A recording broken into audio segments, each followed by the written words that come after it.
po. Mother duty. Maglalaba po ako today. Tapos marami po akong piluin. Ayan na po yung piluin ko. Marami. Ang mga piluinin ni Iyang. Ito po ang mga piluinin natin. Tapos yung mga bata, ayan, busy po sila. Nanonood po sila ng TV ngayon. Tom and Jerry po yung pinapanood nila. Tapos panganay ko, ayan yung panganay ko. Kinabibisihan nila ngayon. Nanonood po sila ng TV. Yan po, ganyan po sila pag walang pasok.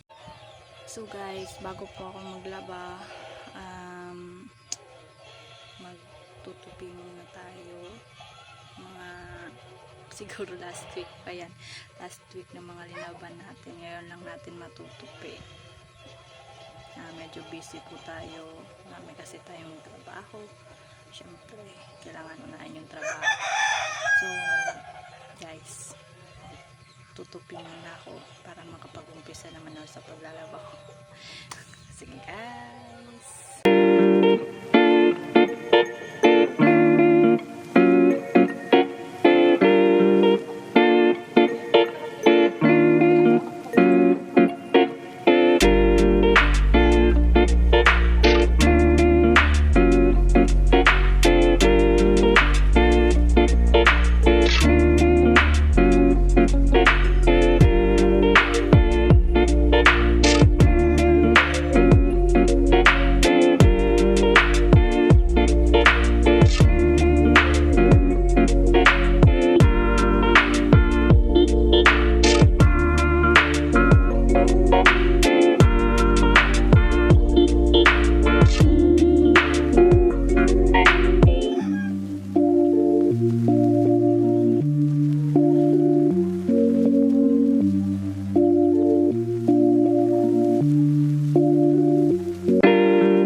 So ayun guys, tapos na tayo sa ating mga piluinin.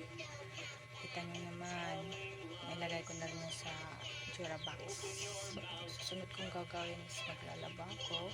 Hindi ko na po i-vlog yung paglalaba ko kasi ano yun, madami po akong labahin siguro mamaya pa ulit ako makakapag-vlog. Yung anak ko, ano po sila busy. Nanood po sila, busy po sila ngayon. So guys, mamaya naman maglalaba po muna ako. Tapusin ko po muna yung paglalaba ko guys. So ayun guys, update. Tapos na po ako maglaba. Ayan po, meron pa po doon. Tapos na ako maglaba. Nandito po ako ngayon sa napatayo namin bahay. Tinitingnan ko siya kung ano, pangit na. Marami na siyang tumubong damo. Yan po yung itsura niya, guys. Yan. Nag-start kami ng construction dito January. Ngayon to pa lang natatapos. Malapit na matapos yung 2023, pero ito pa lang natatapos, guys. Tingnan nyo naman. Marami ng tumubong damo. Yan. Bago to pinatayo, lininis ko muna yan dyan. Bilis talaga umano ng mga damo. Yan. Mga tanim ko. Hindi na rin ako nakakapag ngayon. Kasi nga busy sa trabaho. Ayan. Tingnan nyo. Siguro mako-construction to ulit pag nagkapera na kami. Ayan. Pero antay-antay lang, guys. Baka ngayong buwan ayusin na namin to. Maayos na siguro to. Tingnan nyo. Anong nangyari? Mahaba na ang mga damo. Pero madali lang naman daw to linisin. Sabi ni partner. Madali lang daw tong linisin. Sana matapos na to. So, yun na muna for today's video, guys. Matutulog muna ako. Medyo inaantok ako ngayon. Tapos ko lang maligo. Mainit. So guys, thank you for watching. Please like and subscribe to my YouTube channel. Bye bye.